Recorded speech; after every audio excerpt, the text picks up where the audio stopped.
우리 함께 오늘부터 보혈이라고 하는 큰 주제를 가지고 함께 하나님의 말씀을 계속해서 나누려고 합니다. 이 말씀을 함께 나눌 때마다 또 이 밤에 우리가 사모하여 나오는 여러분 성도님들, 또 영상을 통해 함께하고 계신 우리 모든 성도들의 그 심령 가운데, 또 여러분들 일상 가운데 생활 속에 그 보혈의 능력이 나타나고 보혈의 능력으로 새롭게 되는 은혜가 있기를 주의 이름으로 축원드립니다. 오늘 말씀의 제목을 한번 따라 하실까요? 그리스도의 보배로운 피로. 그리스도의 보배로운 피로. 한국교회 초기에 하나님께 크게 쓰임 받으셨던 선배 목사님들, 또 설교자들에 대한 이야기를 읽고 또 접하다 보면 가슴이 뜨거워지기도 하지만 또 부끄러워질 때도 참 많습니다. 특별히 일제강점기 시절에 온 나라가 그 무력함에 빠지고 교회를 향한 핍박이 극심했던 그때 목숨을 아깝게 여기지 않고 생명 걸고 복음 전하며 설교했던 목사님들, 그 목사님들을 생각해보고 그 목사님들이 겪으셨던 일들을 가만히 돌아보면 오늘날 우리가 얼마나 나약하고 소극적으로 목회하고 있는지, 또 그렇게 얼마나 나약하게 신앙생활하고 있는지를 정말 깊이 깨달아 부끄러움이 밀려올 때가 있습니다. 여러분 자주 들어보셨을 길선주 목사님, 이기풍 목사님, 김익두 목사님, 주기철 목사님, 손양한 목사님, 그 이름만 들어도 참 고개가 절로 숙여지는 그런 분들의 이야기들을 우리가 알고 있습니다. 그런데 그런 목사님들 가운데 1920년 그리고 30년대에 목회하셨던 감리교회 이용도 목사님이라고 하는 분이 계십니다. 1901년생인 이 목사님은 폐병을 앓으셔서 불과 34세 나이에 하나님 부르심을 받았습니다. 이분이 신학교를 졸업한 것이 1928년이고 또 돌아가시기 직전 한 2년 정도는 너무 몸이 안 좋아서 목회를 할 수 없었기 때문에 실제로 그분이 목회하고 설교하고 사역하셨던 기간은 불과 3, 4년 남짓되는 아주 짧은 기간이었습니다. 그럼에도 불구하고 한국교회는 이 이용도라고 하는 이 목사님을 한국교회 역사에 큰 발자취를 남긴 설교자로 기억하고 있어요. 이분은 강력한 기도에 전념했던 목회 활동으로 유명합니다.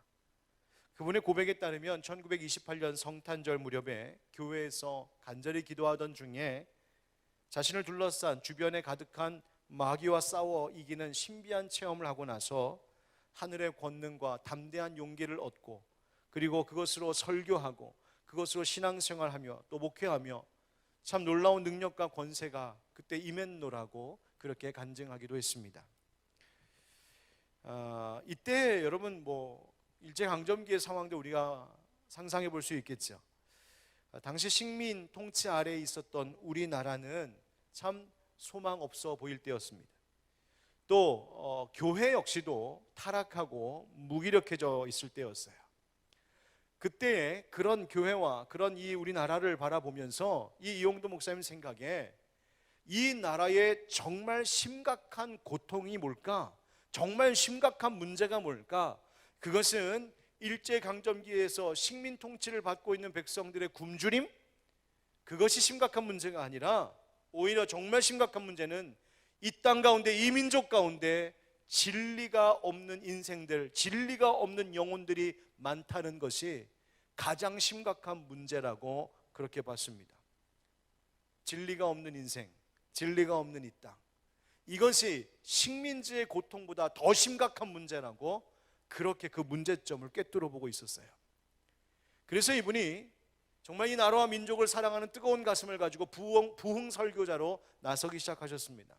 그리고 이 목사님이 가는 곳마다 정말 눈물로 기도하고 눈물로 말씀을 전하는데, 오직 이 나라, 우리 이 민족은 하나님의 능력으로만 구원받을 수 있다고, 하나님의 능력만이 우리의 소망이라고 외쳤습니다. 교회와 이 땅에 영적인 고갈이 해결되어야 이 나라의 소망이 있노라고 그렇게 설교했습니다. 이분의 설교에 아주 독특한 점이 있는데요. 그게 뭐냐면 그리스도와의 합일, 그러니까 예수 그리스도와 하나 되는 것을 추구하는 그러한 사상을 가지고 그것이 가장 중요한 것이라고 외치며 설교했습니다. 그런 신비주의였습니다. 그리고 기도를 통하여서 그 신비로운 그리스도와의 합일이 가능하다고 그렇게 외쳤어요. 어느 정도였냐면 집회에 가서 하루는 설교 강단에서 설교를 해야 되는데 저처럼 이렇게 앞에 올라와서는 아무 말도 하지 않고 계속 울기만 하셨답니다. 여러분 생각해보세요. 제가 여기 올라와서 갑자기 찬양 여러분 끝나고 이제 말씀드리려고 딱 준비하고 있는데 목사님 올라와가지고 아무 말도 안 하고 계속 울기만 하고 펑펑 울기만 하고 있으면 여러분 무슨 생각하시겠어요? 네. 여러분 긴장하지 않겠어요? 목사님 무슨 일 있나? 왜 저러시나?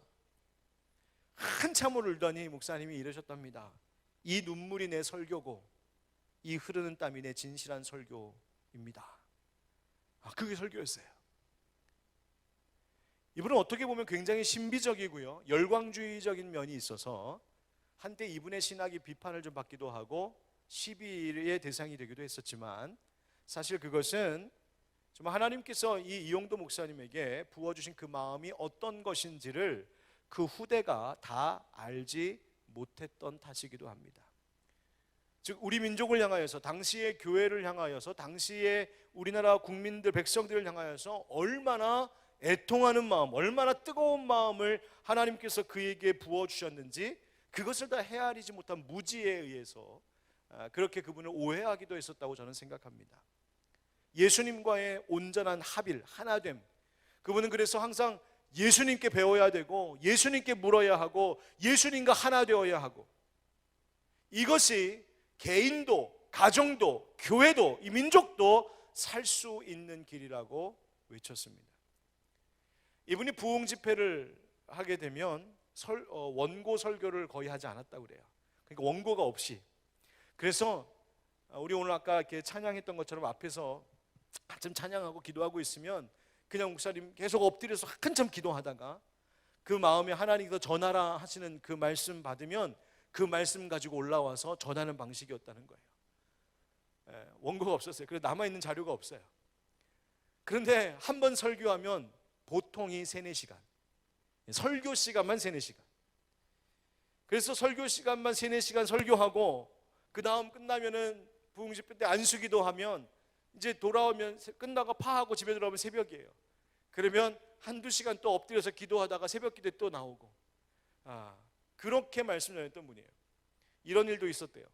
1932년 2월 평양감리교회에서 집회가 있었는데 이분이 설교강단에서 올라와서 설교를 하기 시작했는데 무려 7시간을 설교하신 거예요. 여러분 상상해 가세요? 7시간. 저는 7시간 설교한 목사님도 대단하지만 앉아서 열정적으로 그 설교를 다 듣고 있었던 당시의 성도님들도 대단하다 싶어요. 여러분 제가 여기 올라와서 한 7시간 설교한다고 생각해 보세요. 그리고 좀 이따 나가려고 하는 사람 막 눈치 주고 나가지 말라고 그러고, 아니 3-4시간이 뭐야. 여러분 설교 막 1시간 돼도 막 이렇게 막 몸이 막 틀어지고 막 그러잖아요. 그런데 이분 집회 나가면 3-4시간, 길게는 7시간까지.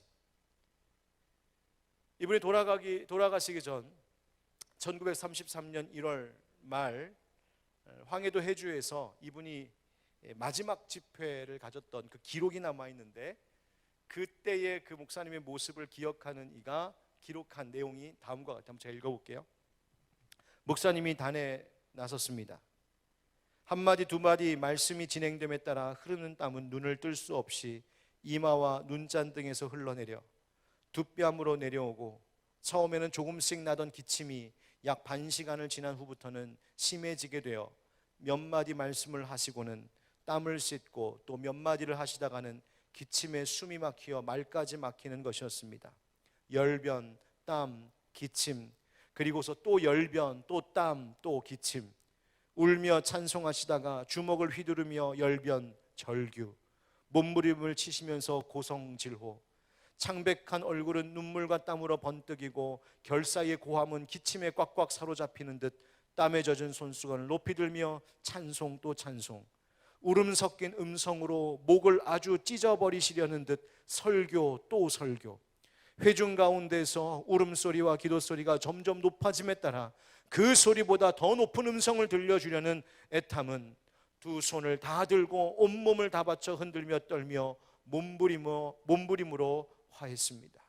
찬송을 부르고 목사님의 피땀을 쏟는 기도가 있고서 단에서 내리실 때 시간은 꼭 4시간이 걸렸습니다. 4시간 동안 소리 지르며 울며 땀 흘리며 몸부림치며 기침을 쏟아내며 그렇게 피토하듯 설교했다는 거예요. 여러분 한번 상상해 보세요. 암울했던 일제강점기 시절 1930년대, 이제 이 나라에는 더는 소망이 없는가 모두들 생각하고 있고, 백성들은 뭐 지칠 대로 지쳐 있고, 이 그 민족 가운데 민족을 배반한 친일 그 반민족 행위를 하는 자들이 득세하고, 교회도 그 거룩한 힘을 잃어가고 있는 것 같고, 그렇게 모든 것이 정말 너무나 암울하기 짝이 없었던 바로 그때에 이 한반도 땅 어느 마을 어느 한 교회 예배당에서는 피를 토하고 하늘을 향하여 울부짖는 설교와 찬송과 기도의 소리가 가득가득 울려 퍼지고 있었다는 말입니다. 땀과 눈물을 쏟으며 7시간을 설교했다. 그 설교가 도대체 무슨 내용이었을까? 너무 궁금한데 내용은 남아있질 않아요. 그런데 그 제목에서 무슨 설교를 했었는지 알 수 있어요. 그 7시간짜리 설교의 제목이 뭐였냐면 피의 설교였습니다.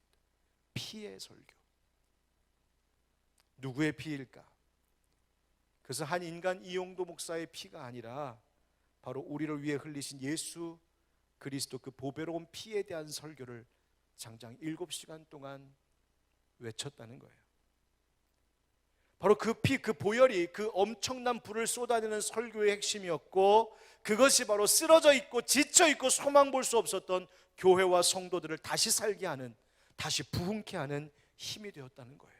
여러분, 도대체 그 피가 뭐길래, 도대체 예수님께서 흘리신 그 피가 도대체 무슨 의미이길래 한 목사가 자신의 20대 30대 젊음을 다 쏟아 전하는 주제가 되었을까?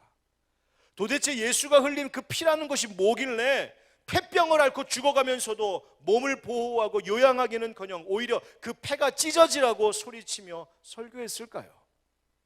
그인들 자기의 젊음이 아깝지 않았을까요? 그인들 자기의 미래가 기대되지 않았을까요? 그런데 자기의 건강도 자기의 젊음도 자기의 미래도 다 십자가 앞에 내려놓고 피를 쏟으며 죽도록 설교하고 죽도록 기도하고 죽도록 사역하다가 34세 나이에 하나님 부름 받았다는 거예요.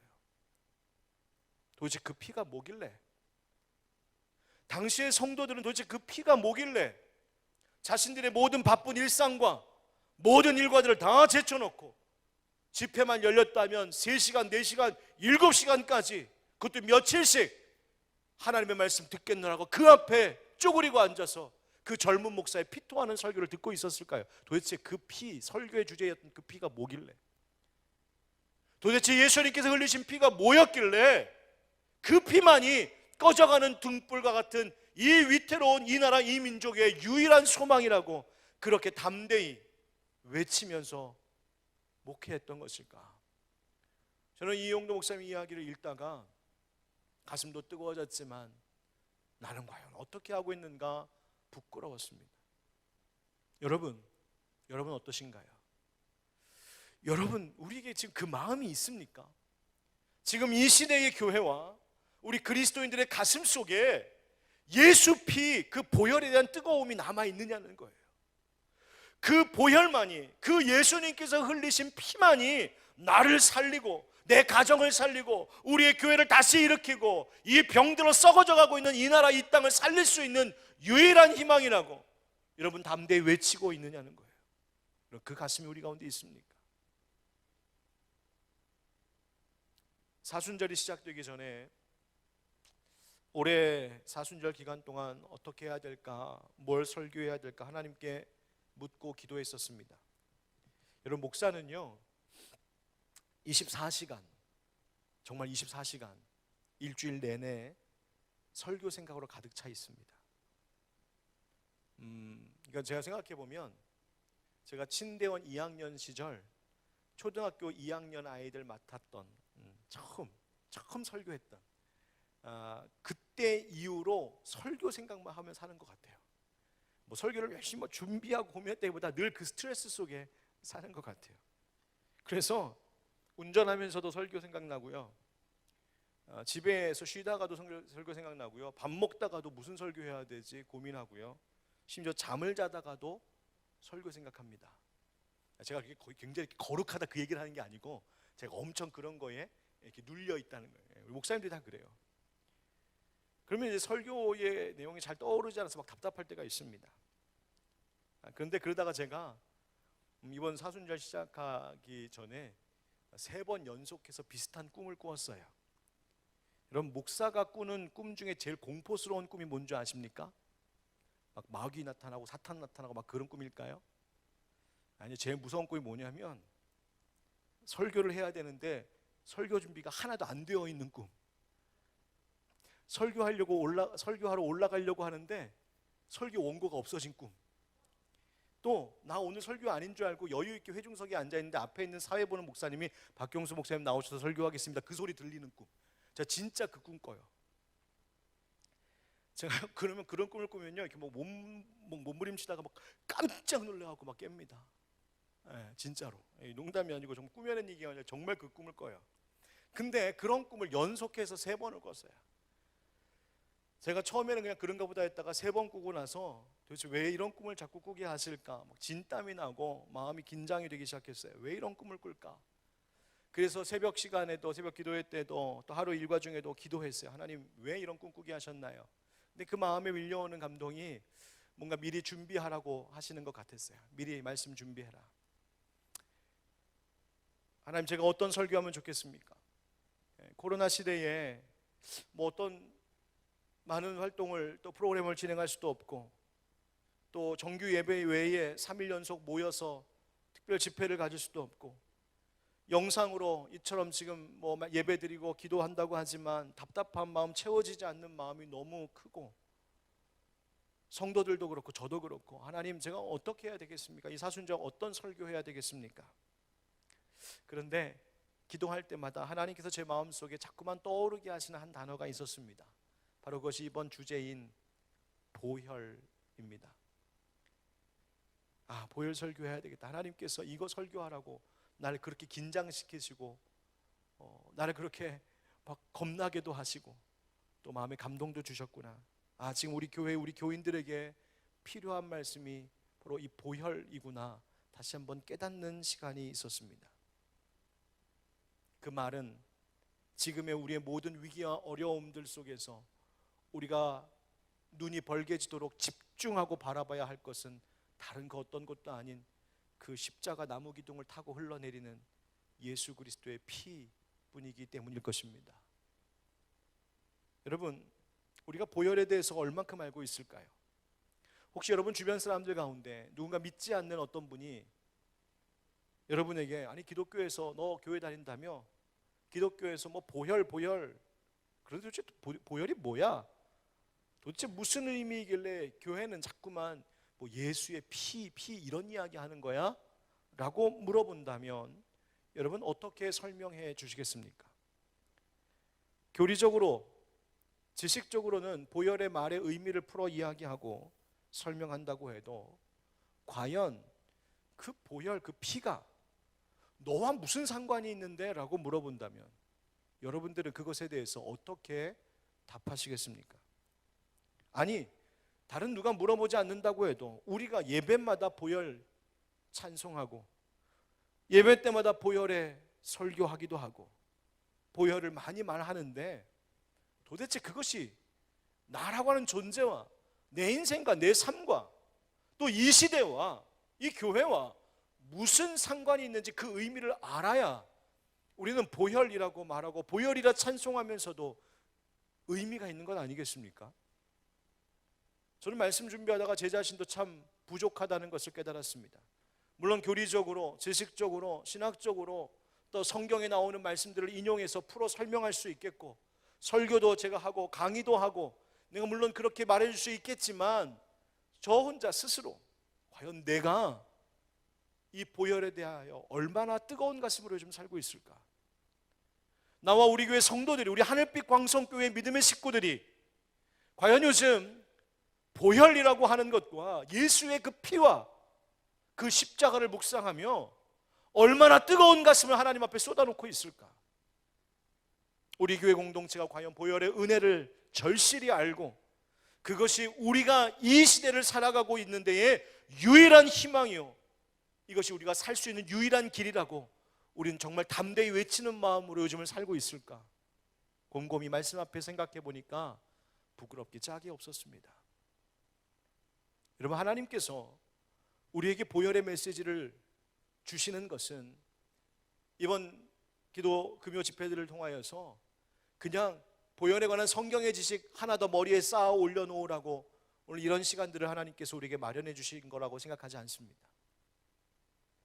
하나님께서 왜 저에게, 왜 또 우리 교회에 이 보혈이라고 하는 주제를 붙잡고 이제 기도하라고 말씀 주겠노라고 하실까? 이유 단 한 가지, 그 보혈에 우리의 전 존재가 적셔지기를 원하셔서 우리에게 그 의미를 주신다 믿습니다. 여러분, 그 찬양 아시죠? 주의 손에 나의 손을 포개고 주의 발에 나의 발을 포개어 나 주와 함께 죽고 또 주와 함께 살리라, 영원토록 주 위에 살리라.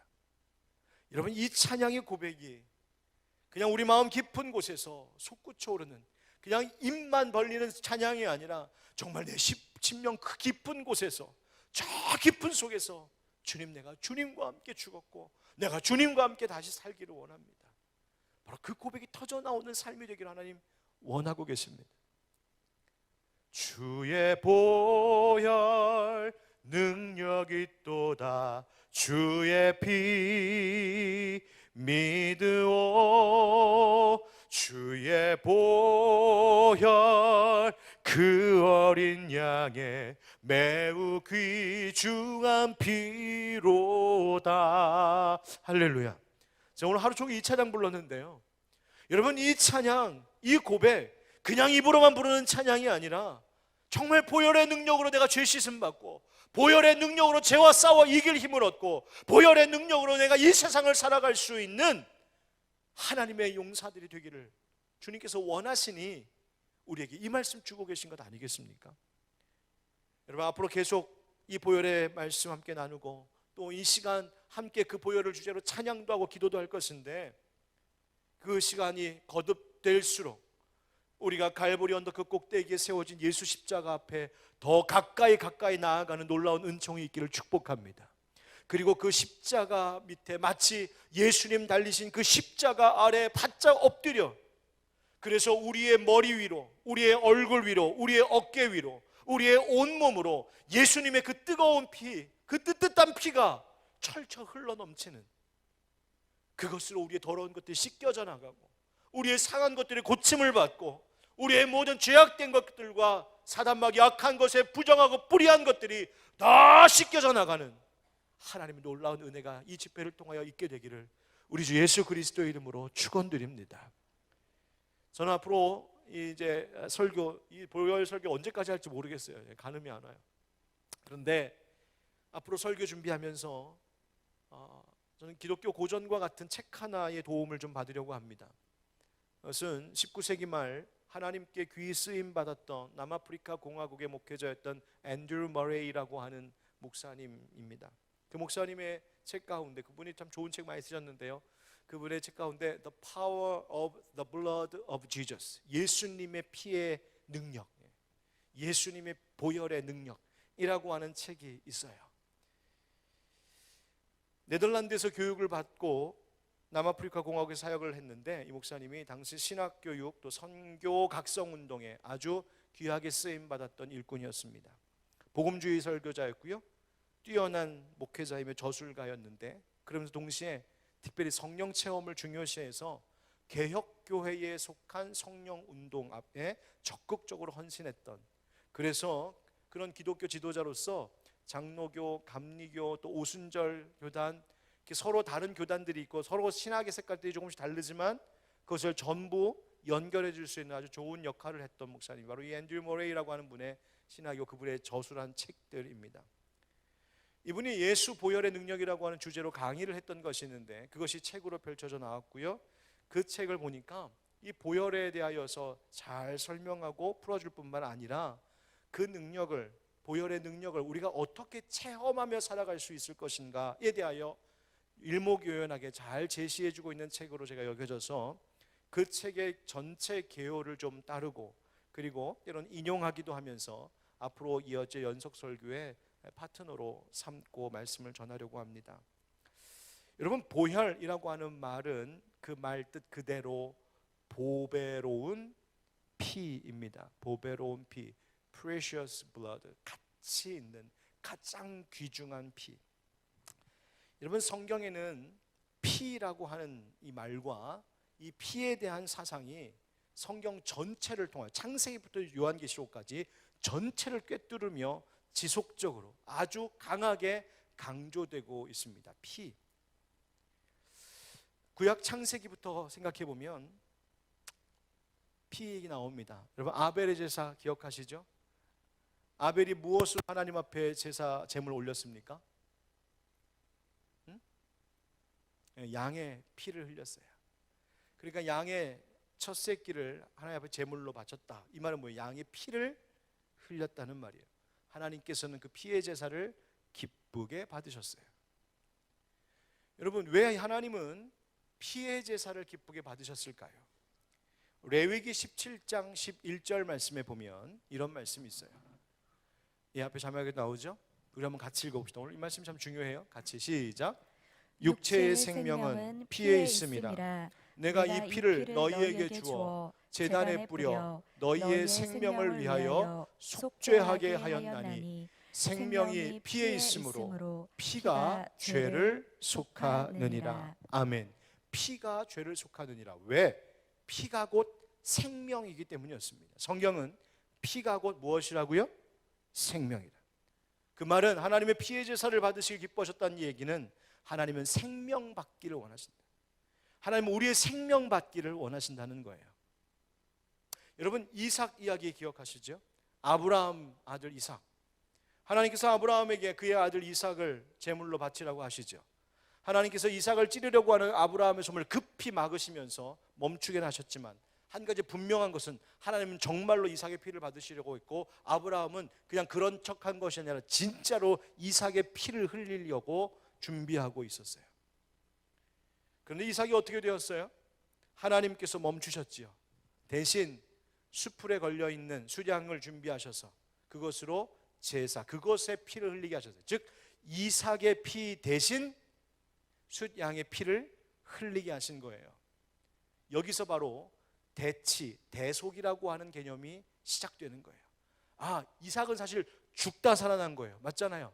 이삭은 죽을 뻔했어요. 죽은 거와 다를 바 없어요. 그런데 이삭의 피를 직접 흘리는 대신 숫양의 피를 흘리게 하심으로 이삭을 살게 하셨어요. 한 가지 분명한 것은 하나님께서 피, 곧 생명을 받기를 원하셨다는 거예요. 왜? 하나님께 나아가고 하나님께 바칠 때에 피 없이는 되지 않는 것이었어요. 왜? 피가 곧 생명이기 때문에. 출애굽 때도 마찬가지입니다. 출애굽 마지막 재앙, 장자의 죽음의 재앙 때에 문설주에 뭘 발랐다고요? 어린 양의 피를 발랐어요. 왜요? 장자의 죽음이라고 하는 피 흘림이 있어야 할 재앙이었거든요. 재앙이면서 심판이었잖아요. 분명히 다 장자의 죽음, 즉 장자의 피를 흘렸어야 되는 일들이에요. 그런데 그 피 대신 어린 양의 피를 발라 보임으로 대신 양이 죽고 그 집안, 즉 이스라엘 히브리 민족의 장자가 살 수 있었던 거예요. 하나님은 그때에도 피를 받으셨어요. 피가 뿌려져야, 피를 흘려야, 피를 봐야 생명을 얻을 수 있는 거였어요. 여러분, 모세가 시내산에서 하나님과 언약을 맺을 때에도 하나님께 언약을 그냥 받은 게 아니에요. 언약 받고 그냥 언약 백성 되겠다고 그냥 말로 하고 끝난 것이 아니었어요. 성경에 보니까 소를 제물로 드리면서 그 소의 피를 제단에 뿌렸어요. 출애굽기 24장 8절 말씀. 다 같이 시작. 모세가 그 피를 가지고 백성에게 뿌리며 이르되 이는 여호와께서 이 모든 말씀에 대하여 너희와 세우신 언약의 피니라. 아멘. 하나님과 이스라엘 백성들이 언약 백성으로 맺어지는 그 관계의 증거로 피를 제단에 뿌렸어요. 피 뿌리지 않고는 그 계약이 성립될 수가 없었다는 말이에요. 여러분, 하나님께서 이스라엘 백성들에게 모세를 통하여서 만들게 하신 그 성막, 회막도 한번 생각해 보세요. 그 성막은 어떤 곳이에요? 온종일 피비린내가 진동하는 성막이었어요. 그 앞에서 짐승을 잡아 각을 뜨고 하나님 앞에 제사하는 그 성막 앞들은 온통 피비린내가 나는 곳이었어요. 피 뿌려진 곳. 그들은 피를 뿌려 제사, 곧 피를 뿌려 예배해야 됐고, 하나님 앞에 나아가려면, 하나님 앞에 서려면 모든 것 위에 그 하나님께서 정하신 대로 그 짐승의 피가 뿌려져 있었어야 돼요. 이들은 모든 일, 하나님께서 정하신 법이 그거였어요. 무슨 일을 하든지 하나님과 사람 사이에는 뭐가 뿌려져야 된다? 피가 뿌려져야 된다. 무슨 일을 하든지. 그게 구약의 법도였어요. 신약 성경, 신약에도 볼까요? 예수님께서, 복음서에 보면 예수님께서 피에 대하여 여러 차례 말씀하셨어요. 요한복음 6장 53절부터 54절. 예수께서 이르시되 내가 진실로 진실로 너희에게 이르노니 인자의 살을 먹지 아니하고 인자의 피를 마시지 아니하면 너희 속에 무엇이 없느니라? 생명이 없다. 예수님의 피 마시지 않으면 생명이 없다. 그 말은 뭐예요? 예수님의 피가 곧 생명이다. 내 살을 먹고 내 피를 마시는 자는 영생을 가졌고 마지막 날에 그를 다시 살리리니 내 살은 참된 양식이요 내 피는 참된 음료로다. 피, 예수님의 피. 피 없이는 안 된다. 피 없이는 안 된다. 성찬을 제정하실 때도 이것을 마시라, 잔을 따르시고 이것을 마시라, 이것은 너희 죄 사함을 위하여 흘리는 나의 피, 내 새 언약의 피니라. 받으라, 마셔라. 피. 그래서 예수님께서 십자가에서 피 흘리신 것이죠. 그것을 히브리서 기자는 히브리서 9장 22절에 이렇게 말하고 있어요. 율법을 따라 거의 모든 물건이 피로써 정결하게 되나니, 즉 모든 물건도 모든 사람도 피로 정결하게 된다. 오직 하나님 정하신 법이에요. 피로 정결하게 된다. 즉 왜? 피 흘림이 없으면 사함이 없다. 피 흘리지 않고는, 즉 생명을 바치지 않고는 그가 죄 용서 받음을 얻을 수 없다. 피의 제사가 있어야, 피가 뿌려져야 죄 사함도 받고 우리가 하나님 앞에 설 수 있다는 거예요.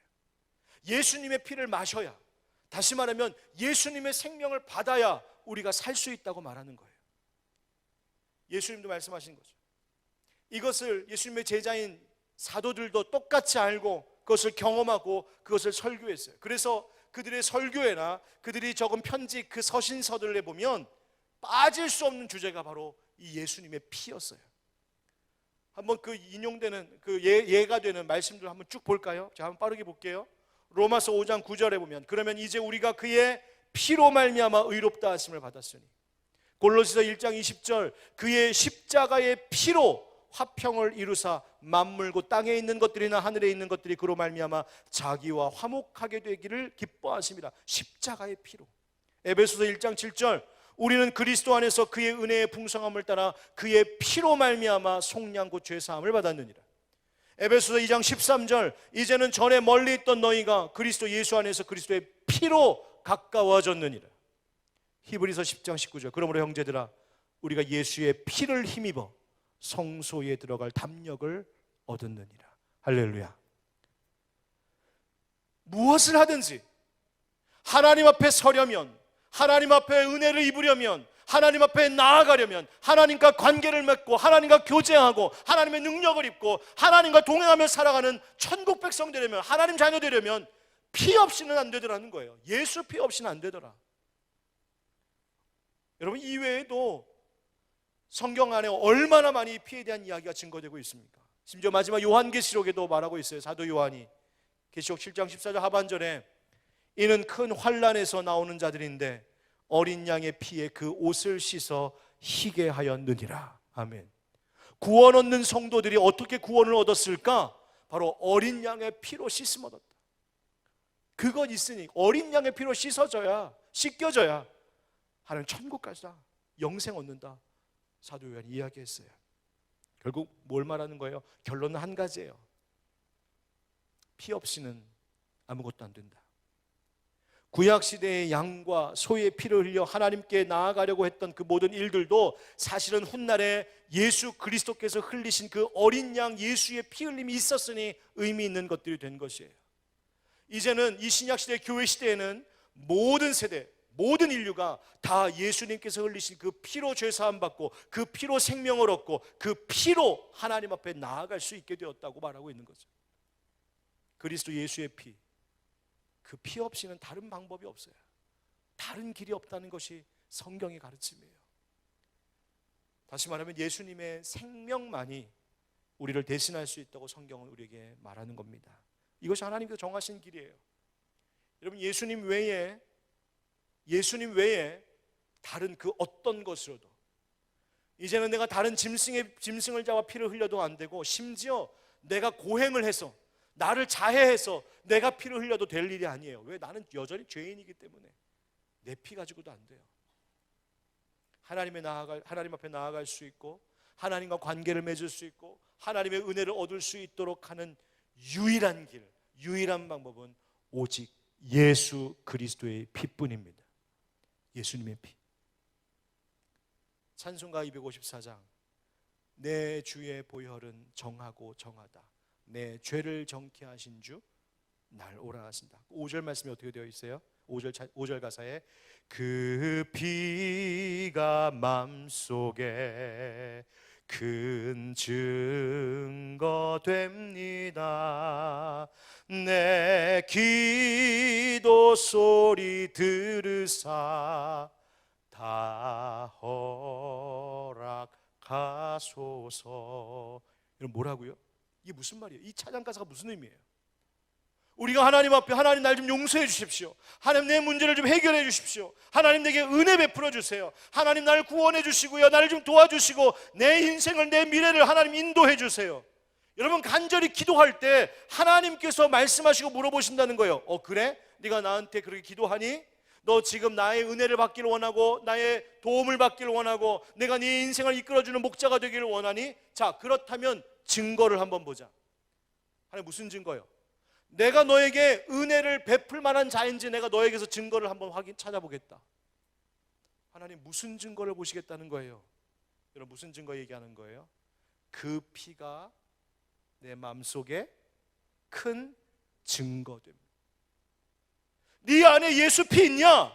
너 예수의 피 마셨느냐? 네가 예수의 생명을 받았느냐? 나는 그것만 본다.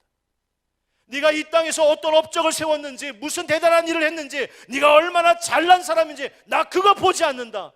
네가 나한테 기도하고 있다면, 네가 나의 은혜를 구하고 있다면, 네가 나로부터의 구원의 은총을 받기를 원한다면 나는 딱 한 가지만 보겠다.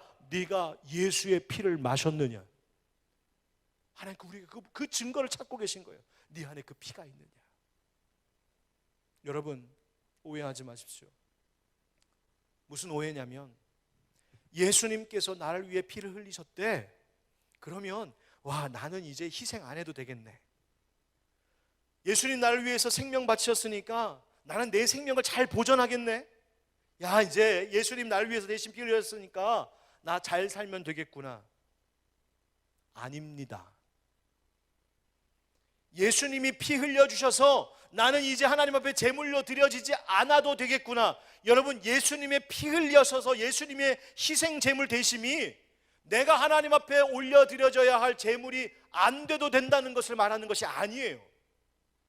오히려 예수님의 피 없이는 내가 하나님 앞에 산 제물로 드려질 수조차 없는 존재이기 때문에 예수의 피로 정결케 되고 예수의 피로 덮여서 내가 비로소 하나님 앞에 나아갈 수 있고 내가 비로소 하나님 앞에 드려질 수 있도록 그 길을 여신 것이 예수 피의 능력인 것입니다. 여러분, 예수님 피 흘리셨으니까 야, 나 이제 그냥 잘 살면 되겠구나, 여러분, 그렇게 여기면 예수님과 아무 상관없는 인생 되는 거예요. 예수님이 희생제물 되셨으니까 아유, 나는 예수님이 희생의 길 가셨고 나는 내가 할 때 그럼 이제 마음 놓고 가도 되겠다? 여러분, 그러면 예수님과 아무 상관없이 그저 내 방식대로 내 원하는 대로 사는 거예요. 여러분, 우리가 보혈 그렇게 말하고 노래하면서도 그 보혈의 능력 없이 살아가는 이유가 바로 이것입니다. 우리가 그렇게 보혈에 대해서 말하면서도 보혈의 능력 없이 살아가는 이유가 바로 이것이라고요. 예수 믿는다고 하면서도 내가 변하지 않는 이유, 예수 믿는다고 하면서도 내가 달라지지 않고 여전히 죄에 허덕이고 있는 이유, 그게 뭘까? 예수만 피 흘리게 하시고 나는 그 덕에 난 잘 살 수 있게 되었네라고 하는 착각에 빠져 있어서 그런 거예요. 예수만 피 흘려서 희생제물 되시게 하시고 나는 제물 되려고 하지 않기 때문이에요. 아니요, 우리에게 예수의 피가 필요한 이유는 우리 스스로는, 나 혼자로는 하나님 앞에 드려질 수도, 하나님 앞에 설 수도, 하나님 앞에 나아갈 수도, 하나님 앞에 어떤 은혜를 구할 수도 없는 더러운 죄인이기 때문에 예수의 피로 나를 씻겨주시기를, 예수의 피가 내 하나님 앞에 나아가는 길을 열어주시기를, 그렇다면 예수의 피의 은혜를 아는 사람이라면 나는 그 보혈을 통해 아버지께로 나아가야 되는 거예요. 보혈을 지나 하나님 품으로. 여러분, 예수님만 하나님 품에 안기시고 나는 세상 길 가겠습니다, 내 죄 가지고 예수님 죽으시고 예수님 하나님 품에 안기시고 나는 그냥 내 길 계속 가겠습니다. 여러분, 바로 그 착각 때문에 예수의 피와 아무 상관없는 우리의 인생을 우리가 살고 있는 거라고요. 여러분, 아니요, 보혈의 능력으로 산다는 것은 그 예수의 피로 인하여 내가 하나님 앞에 드려질 수 있는 가능성이 열린 산 제물 될 수 있다, 바로 그것을 깨닫고 드려지는 인생을 살아가는 거예요. 이것을 오늘 본문인 베드로전서에서는 이렇게 말하고 있어요. 오늘 본문 말씀 다시 한번 읽어볼까요? 베드로전서 1장 18절 19절 다 같이 시작. 너희가 알거니와 너희 조상이 물려준 헛된 행실에서 대속함을 받은 것은 은이나 금같이 없어질 것으로 된 것이 아니요 오직 흠 없고 점 없는 어린 양 같은 그리스도의 보배로운 피로 된 것이니라. 아멘. 여러분, 여기 대속이라고 하는 단어가 나오죠. 대속이란 말은 헬라어로 리트론이라고 하는 단어인데요, 이 말이 무슨 의미, 여러분 많이 들어보셨을 거예요. 대속이라고 하는 것은 주인이 어떤 한 노예를 자기의 값을 지불하여 주고 사서 그 노예 상태로부터 벗어나게 하는 것. 그 노예 시장 가서 노예를 내 돈 주고 사다가 이제 내 소유되었는데 자 이제 너 자유야 라고 풀어놓아 주는 것, 그게 대속이에요. 대신 값을 치르는 거예요. 우리가 왜 대속이 필요할까? 우리가 죄의 종로로 됐던, 죄의 노예였던 사람들이에요. 뭐 때문에 우리가 죄의 종로로 됐지?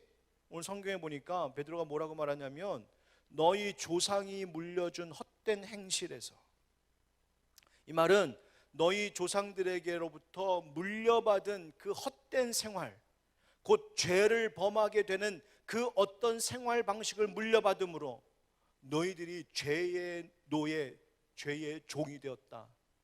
그 대속의 은총이 필요하다, 이렇게 얘기하고 있는 거예요.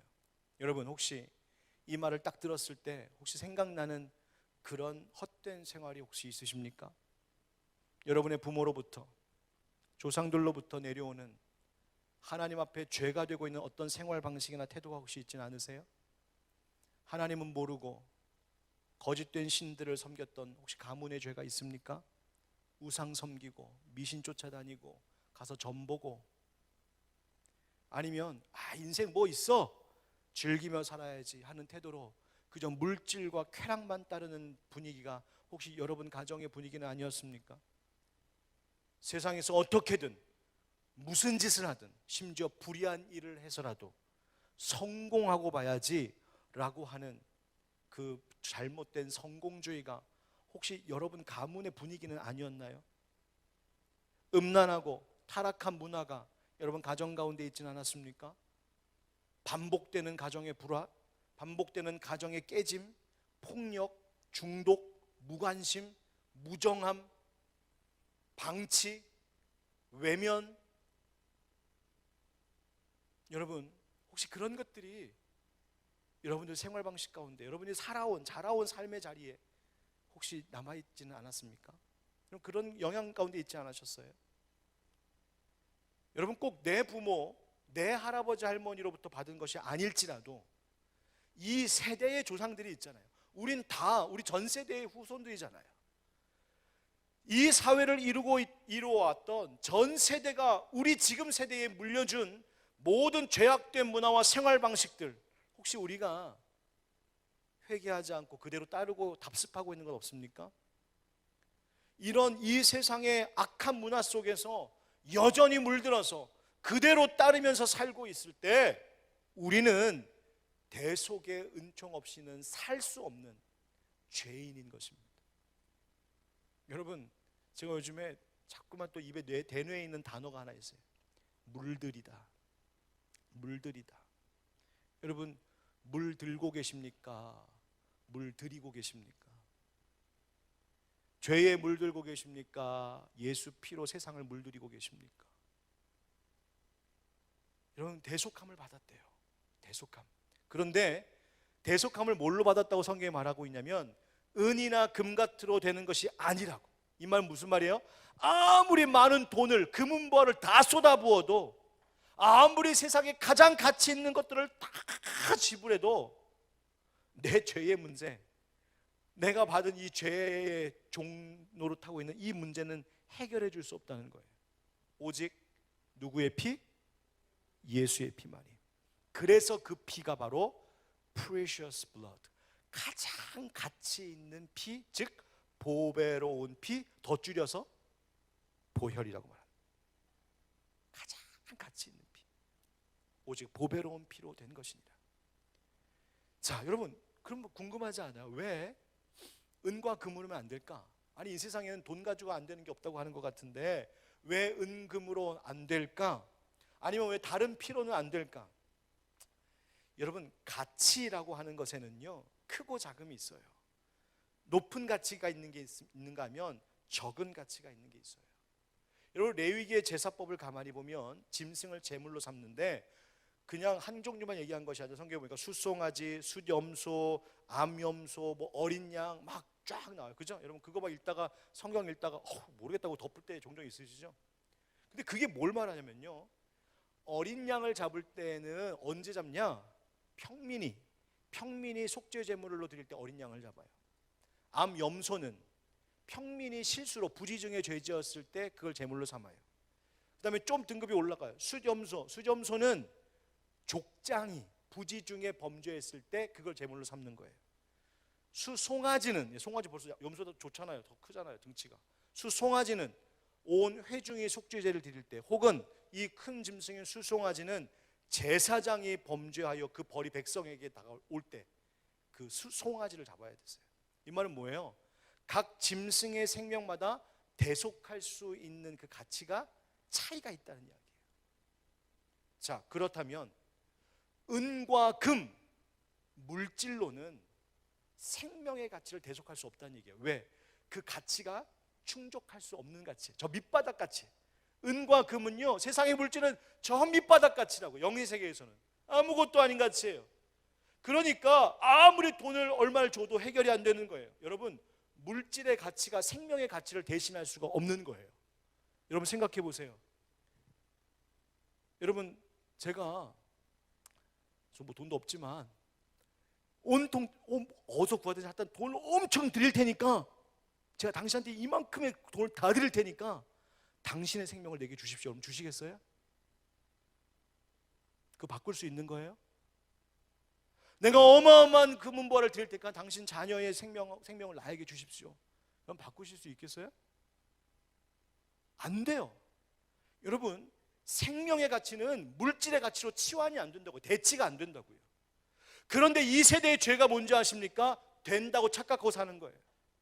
물질의 가치로 생명의 가치를 대신할 수 있다고 착각하며 살아가는 거예요. 그래서 금과 은만 가지고 살려고 하는 것이 이 세대의 죄고 타락인 것이에요. 예수의 피는 얼만큼의 가치일까? 성경이 말하고 있는 것이 뭐냐면 예수의 피는 세상 그 어떤 것과도 비교할 수 없는 최상의 가치, 비교 자체가 안 되는 가장 완전한 가치, 아니 무궁무진 무한한 가치라고 성경이 말하고 있는 거예요. 그러니 이 땅 가운데 있는 모든 인류의 죄를 대속할 수 있는 유일한 가치를 충족시키는 피는 오직 예수 그리스도의 피 한 가지입니다. 여러분, 이 보배로운 피의 가치를 알고 계십니까? 저는요, 오늘도 이 말씀 준비하다가 제가 살아오면서 범한 죄악들을 자꾸만 생각나게 하세요. 가만히 돌아보면은요, 도대체 이 죄들을 무엇으로 대신할 수 있을까? 내가 뭘 내놓으면 그 죄를 없다라고 여겨짐 받을 수 있을까? 아무리 따져보고 아무리 계산해봐도 되는 방법이 없어요. 예수 피 말고는 우리의 인생을 죄로부터 자유케 할 수 있는 그 무궁무진한 가치를 가진 피가 다른 곳에는 존재하지 않는 거예요. 예수 피밖에 없어요. 사도 베드로는 이 베드로전서 편지를 쓰면서 처음부터 그리스도인이 그래서 어떤 존재인지를 이렇게 말했어요. 베드로전서 1장 2절 말씀 다 같이 시작. 곧 하나님 아버지의 미리 하심을 따라 성령이 거룩하게 하심으로 순종함과 예수 그리스도의 핏부림을 얻기 위하여 택하심을 받은 자들에게 편지하노니 은혜와 평강이 너희에게 더욱 많을지어다. 아멘. 거기 보니까 예수 그리스도의 핏부림을 얻기 위하여 택하심을 받은 자, 이것이 성도라는 거예요. 여러분, 이것이 그리스도인의 가치예요. 여러분, 우리가 그리스도인일 수 있는 건 우리에게 예수의 핏부림이 있었기 때문이라는 거예요. 금이나 은같이 없어질 보배로 속죄함 받은 것 아니요, 거룩한 하나님 어린 양 예수의 그 피로 속죄함 얻었네. 할렐루야. 세상 물질로 그 가치를 대신할 수가 없다고요. 그런데 여러분, 우리 어떻게 살아왔어요? 자꾸만 나의 인생의 행복과 만족과 치유가 세상의 다른 그 어떤 것에서 얻을 수 있는 것처럼, 세상의 물질의 가치로 이 생명을 바꿀 수 있는 것처럼 우리가 착각하고 오해하며 고집부리며 살고 있지 않았을까요? 여러분, 오늘 우리가 이 기도하려고요. 두 가지 기도. 첫째, 예수 보혈의 능력, 하나님 그 무한하신 능력이 나는 필요합니다. 다시 말하면 난 그런 죄인입니다. 두 번째, 하나님 예수님 보혈의 능력을 내가 알게 하여 주십시오. 예수 보혈의 능력, 그 가치가 놀라운 것인데 내가 그거 잊어버리고 살고 세상의 엉뚱한 가치 쫓아다니면서 살았던 우리의 어리석은 죄를 주님 용서해 주십시오. 이 두 가지 기도하려고 합니다. 우리 함께 찬양하고 기도할 때 예수 보혈의 그 능력의 가치와 무궁무진한 그 생명의 능력을 우리 마음 깊이 새롭게 경험하고 고백하는 이 시간 되기를 주의 이름으로 축복합니다.